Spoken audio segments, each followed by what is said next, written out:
how important is intentionality in your life?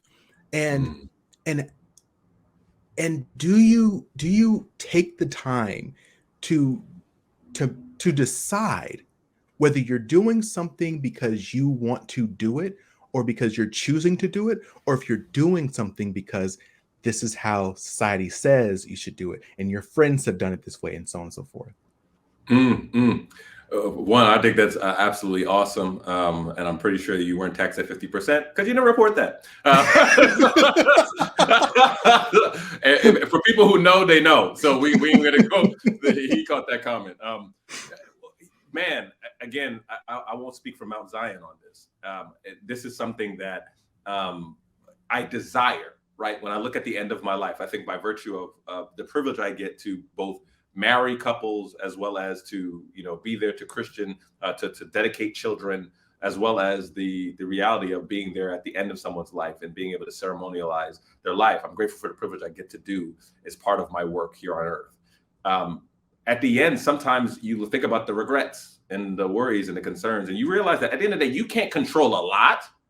But what are the things within my control that I could do? And if I had to look back and do a post-mortem, for lack of a better word, on my life, and I knew that I could control these things, and I could, I'll call my mom on Tuesday, once a month I'll do this.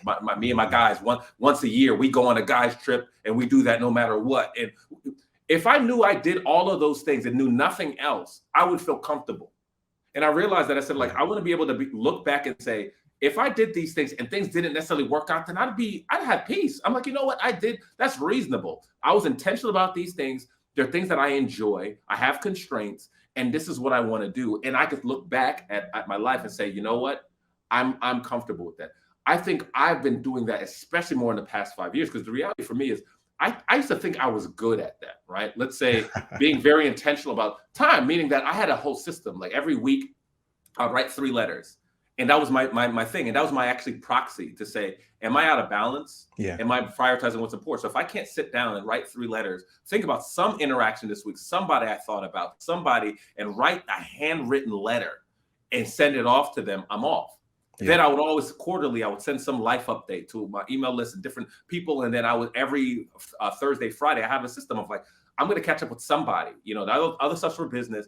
Thursday, Friday, maybe Thursday's new opportunity stuff, and then Friday's like friendships. Friday through the weekend, friends and family. And then this beyond the pandemic, it was just like life was hitting and pandemic, and I was just off, man. Yeah. And so I would say that there is this. I do think that you have to choose, because I think when you look back and you just I know it's harder. I think Tim Grover was a trainer for Michael Jordan, and then he later trained Kobe. And there was an interview where he said, if you think the cost of success is too high, wait till you get the bill for regret.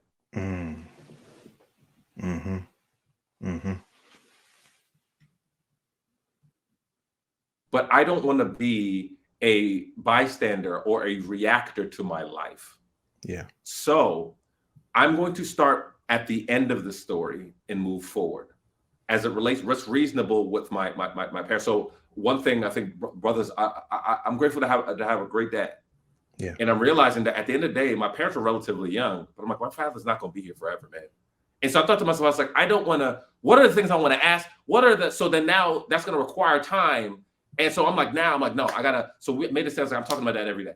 Yeah. I don't care if it's I don't care if it's a text. So because my thing is, if anything happens, I could live with that. Yeah. If I know that I was doing these things. So I think if there's a framework that I'm working towards and I'm sitting with for people who are struggling with that, which I think is universal, I think it is, what are the actions that if the worst case happened and I no longer have more time, I could live with that. Mm-hmm. Can I live with that? You know what? Hey, my daughter and I, we had daddy date night on Thursday, and and we did that. And if something happens, I could live with that. I spent quality time with her. Yeah. So I think I can live with that as a framework that I think most people would appreciate. And that's one that I'm working and to incorporate more and more in my life.